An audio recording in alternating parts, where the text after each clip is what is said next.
Today we leave the Lochsa Lodge to start what we hope will be another epic adventure. We head northeast to the Rocky Point Fire Lookout, and from there head west on the Lolo Trail. Points of interest today include the lookout, the Indian Post Office, and Weedus Meadows. There was some concern today that a couple of snowdrifts that were still there may not be passable, but we found that they had melted just enough before we arrived. Our first two breakdowns of the trip go to Glenn and James. Glenn's carrier bearing began to go out, and James' fuel pump quit on him. After a couple of trailside repairs, we were back in business. We camped at the beautiful Rocky Ridge Lake for the night.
Today we will finish running the Lolo Trail. Our first stop will be the Hemlock Butte Lookout, and then we'll head on into Pierce for lunch. After lunch we filled the fuel tanks up and headed north through Hollywood and on towards Silver Creek. When we arrived at Silver Creek we could not find a spot that we liked enough to camp for the night, so we headed on over to the Door Shack Reservoir. We found enough room at the Granddad Campground, so we went ahead and set up camp. After a quick attempt at catching a fish and then dinner, we went ahead and called it a night.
This morning after breakfast, Ethan and Gary tried their luck at catching a fish again, and Keith and I decided to take a quick swim before hitting the trail.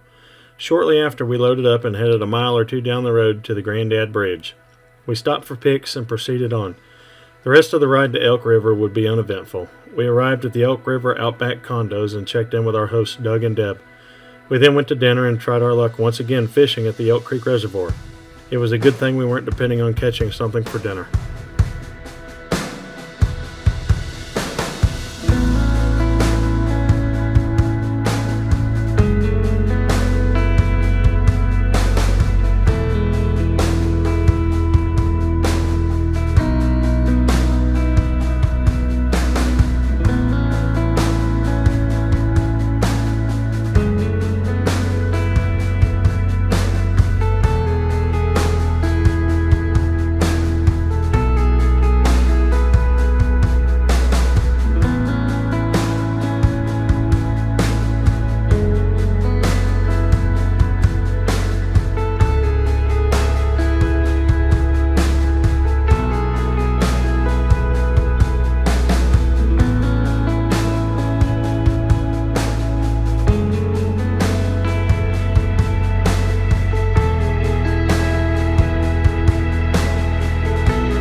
Today we leave Elk River and head north about 12 miles to a 3,000-year-old western red cedar.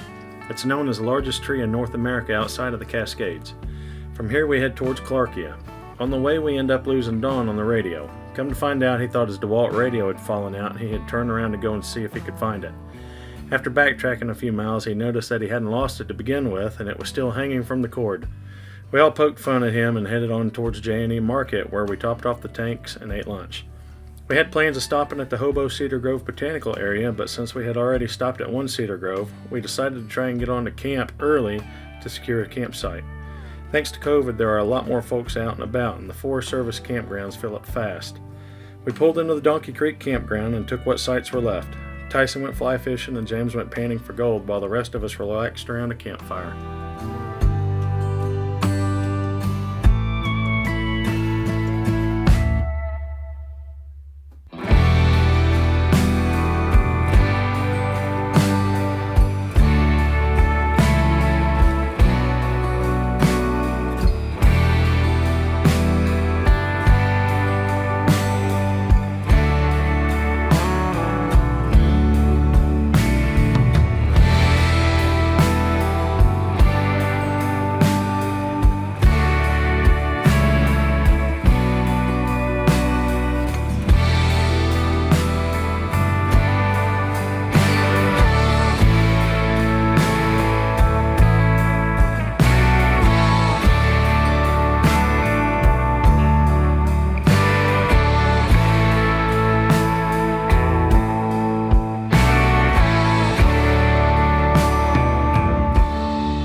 What do you think of that?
This morning we pack up and continue north to the Marble Creek Interpretive Center.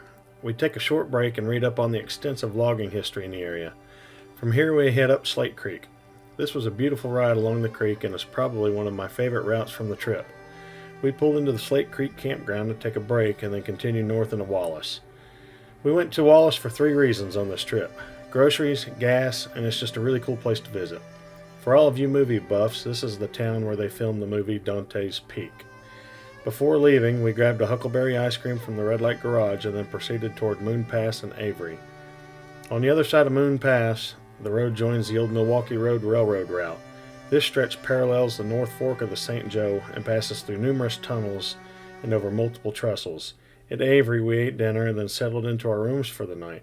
We were all looking forward to a hot shower and a good night's sleep.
This morning we woke up and headed straight to the Avery store for breakfast.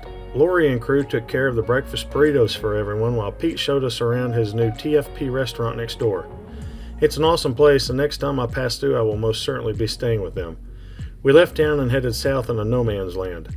Today we will encounter our third mechanical issue of the trip. We made it about 10 miles from camp when Keith's secondary clutch started making a lot of noise. We inspected it and determined to press on to camp and see then what we could do with it. We made it on in and set up camp. Tomorrow we will be taking the day off to rest, relax, play, or work on clutches.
Today is our rest and relaxation day. Some of us didn't wake up at the crack of dawn this morning and actually slept in. Others got up and got started with breakfast and lounged around the campfire.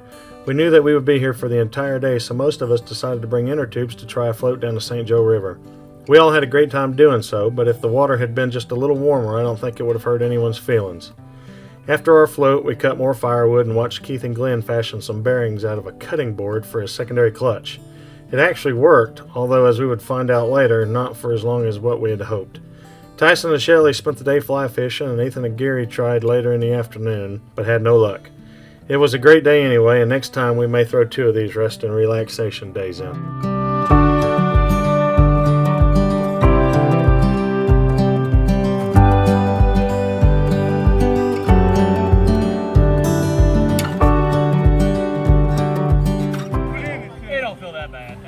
Our introduction to the St. Joe would definitely be a cold one.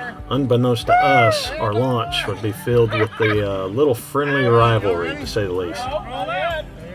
Mark on the far right with the black swim trunks, and Tiffany at the front of the picture with the blue inner tube, almost seem as if they're competing over who can come up with the best mount and dismount.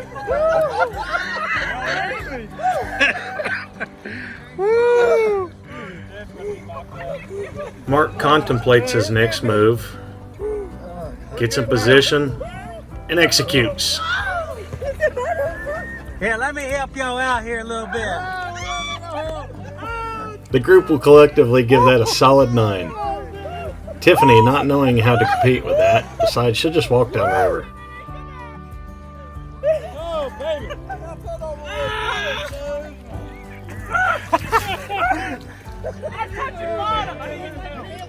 Deb, you missed your opportunity to drown him with a bucket. Oh man, you should tell me that. With her husband James not wanting to float by himself, he finally talks her into taking the plunge. You gotta get in, Deb!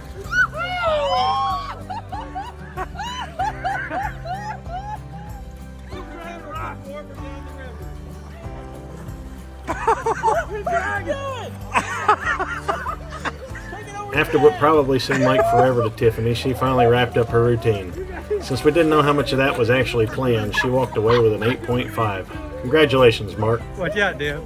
Tiffany, you gotta sit down on it. Here, watch out. On video. I can't move, I'm numb. There you go. Okay, walk.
It's a good day to live.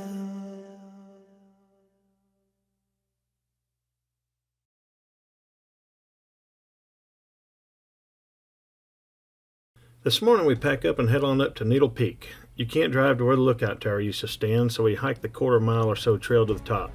The view is outstanding, and if you make it to the area, I would suggest checking it out if you're able. From here we head on down to Heller Creek Campground for lunch and to check out the Frank Keller gravesite. The clutch on Keith's machine started again to make noise, so Don hooked up to the trailer and finished pulling it to camp for him. Once the load was removed from Keith's machine, it did much better. We headed on down to the Cedars campground where we took one last break before heading to our destination for the night at the Hidden Creek campground. We managed to get the group site and spent the evening taking it easy and fishing again.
This morning we had a feast. To keep from hauling food home or throwing it away, we all threw what we had on the grill and Don and Gary cooked it up for us.